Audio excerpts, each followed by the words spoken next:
Hello everyone, Scott here from Pillow. I'm in the recording studio. This is actually the first podcast we've done from the new studio. I've done lots of filming on the other side, but the little interview area is the first time. I am here with Kayala. Kayala is a fantastic member of the Pillow Partners team, and I want her to share a story. So this one is all about Kayala and the fundraising she was doing at the weekend. Now, if you followed me, you know I was live all day on Sunday at every single mile marker, sharing what we were doing, and we were raising funds for our charity, Pillow Safe Havens. And you would have seen the pictures. We did this with Kat and Emma, all did that to raise money for Pillow Safe Havens. Different distances. Emma and I walked 23 miles. But what you wouldn't have seen is Kayala, because Kayala was walking it with us, but for a different charity. We were very selfishly doing it for Pillow Safe Havens, the charity attached to Pillow, but Kayala was doing it for something closer to her heart. So she was part of the team, and I felt a little bit guilty because I was sharing our challenge and our walking, but Kayala did it as well. She wasn't there at the end for the pictures, but her cause in some ways was even better than what we were walking for. So when I heard what Kayala was doing, I had to get her to come on and share what she did. So how are your legs feeling after the kilt walk? Yeah, so I'm a lot better today, but on Monday it was extremely sore. Tuesday it was a lot better. It was just my ankle, but today I'm a lot better. I did the 23 miles. Yep. So I did it for Glasgow Children's Hospital. So this one is a lot closer to my heart because so my friend Georgie was diagnosed with cancer, a rare form of bone cancer, which is called Ewing sarcoma. She's 15. She was diagnosed in December, and we were raising funds for them because Glasgow Children's Hospital are a great charity. They've been helping Georgie and all of her family with various different things. So since, believe it or not, since December when Georgie got diagnosed, she's been doing all sorts of different fundraisings for the Glasgow Children's Hospital and for the Skellhatton ward, which is like the teenage cancer ward, and she's been doing stuff for Marian's House as well. They're also a great charity. They help like with they're almost like similar to a Callum's Cabins, Yep. where they're at like a hospice. They help with like house families when like nearer to the hospital, that kind of stuff, which is amazing. But I did it with my mum. I did it with Georgie's older sister, Megan, and I did it with my mum's other friend, Claire. So it was a great day. We raised quite a lot of money. How much? I think we're nearly at the £2,000. Fantastic. On our Just Giving. It's like a Just Giving, but it's like me, me, Megan, my mum, and Claire are all on it. So we've all been like, it's like equally together. So we're at the £2,000 mark. My mum also done a raffle, like a drinks hamper raffle. Yep. That went pretty quickly as well for raising money for the kilt walk. I know that Georgie's been doing loads of different fundraising raffles, like quite a lot, which is amazing. It's a shame, obviously she is only 15. But yeah, it was good, and they met us at the finish line. So tell us about that. So this was a story, and we were all fundraisers at Pillow. We all have our own causes, but when you told me this story, you were out raising money. And again, it's a long slog, the kilt walk. For those that don't know, it's a charity walk, the kilt walk. So people do it in kilts, but it's all focused on charity. I believe there was 14,000 people doing Glasgow. It was sold out. So a very, very busy day. People of all abilities, and there's 3 different levels. Kayala is a hero and did the longer level. So that was the 23. There was a 15 and a wee wander for the kids, which is a few miles. So it's not an easy thing. No. I didn't train for it this year, but I have the last. I didn't train either. You walked for what, 8-9 hours? 8 hours. It was just about 8 hours, because we started about 8:30 and we finished between 4:30 and 5, so it was just over 8 hours, which was great. But which was even better was at the finish, Georgie and her family met us at the finish line. I've got a couple of photos as well. Nice. But it just made, like, because she was there, it just made you feel as if you were impacting on someone. Definitely. So yeah. We said earlier, one of the things we do at Safe Havens, all the money goes to people that we know, to community causes we know. I'm not one for supporting. There's thousands of pounds raised to go overseas. Who knows where it goes? Who knows whose director's salary it's paying? Who's leased Mercedes or fancy car, or somebody high administration costs? What we do here is we know where the money's going.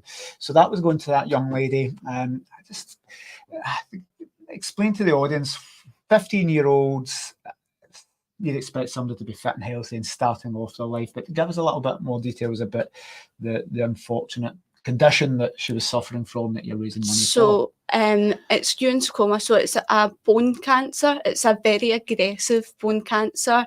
It has spread a little bit, which is unfortunate, but she's been through a lot of chemotherapy and stuff like that, and I do believe she has to get a little more and everything like that. So it was first in her leg, and then it spread to her other leg and stuff in her back. But it's such a shame, but she is powering through it.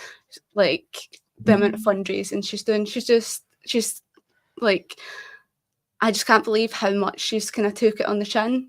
Like, she's doing amazing. I'm going to pull on your heartstrings a bit here, guys. For MD in business or self-development, or any entrepreneurs out there, or MD, there's one of the most famous books on influence and communications is Robert Cialdini, but Influence, the Psychology of Persuasion. And I was listening to that on the way in, and it was talking about fundraisers, actually, and they always start on the phone by saying, "Hi, how are you doing this evening?"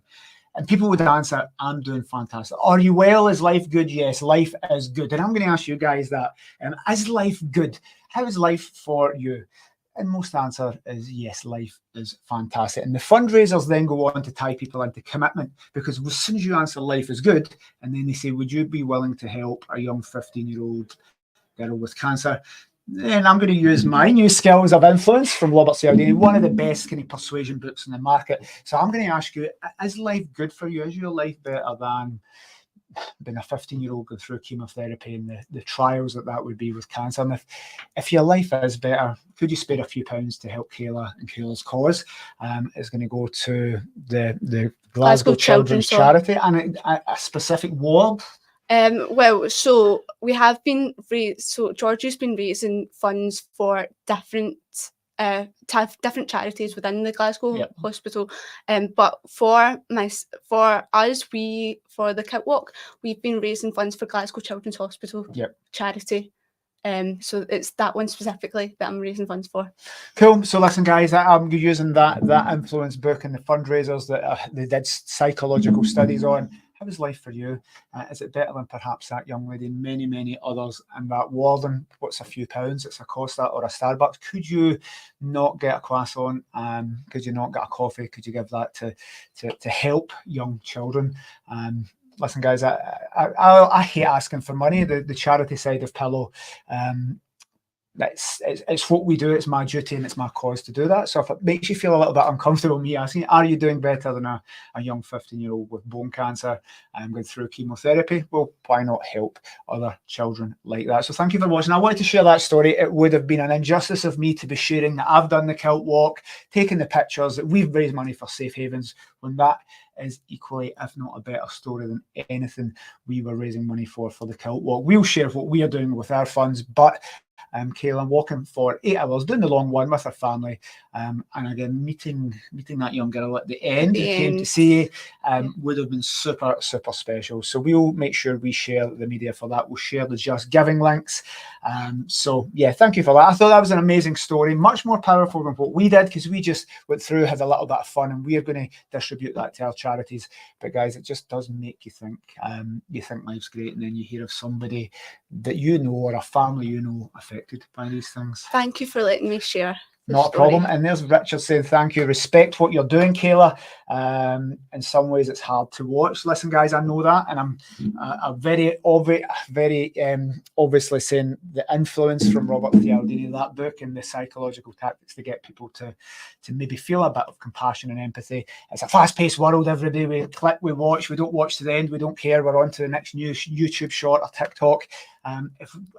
If Kayla can walk for 8 hours, can we spare a wee £5 to help that charity? We'll put the Just Giving links in. So, yeah, Richard says thank you very much. He respects all your hard work. Oh, thank you so much. Richard says he does so little, but guys, Richard, you don't. You've shared our links. You've shared our links a few times, Richard. You've went on to facilitate other people helping us. So you've saved life. Final comment from Richard. We do take our good health for granted. My wife was in hospital. Hope you don't mind me sharing this, Richard. Past week in Oxford with pneumonia. Listen, out of COVID, there's people that were fit and fighting healthy, and then the next day things happen. So, yeah, hospitals is a place I do not like going. I've never been in hospital in 20 years. But I am very lucky. We take our health for granted, Richard. You're 100% right. So feel very humble, Bragg Broadcast. No, you've done your part, Richard, by supporting us and Safe Havens. So final thank you to Kayla for her hard work. I'll make sure the team put the links in here, guys. A little £5, or even sharing that link with your audience. If you can't afford it, you don't need to be pressured to do it, but please share awareness. And I think this is a nice, amazing story, and good will come out of it. So thank you very much for watching. Thank you so much. Cheers.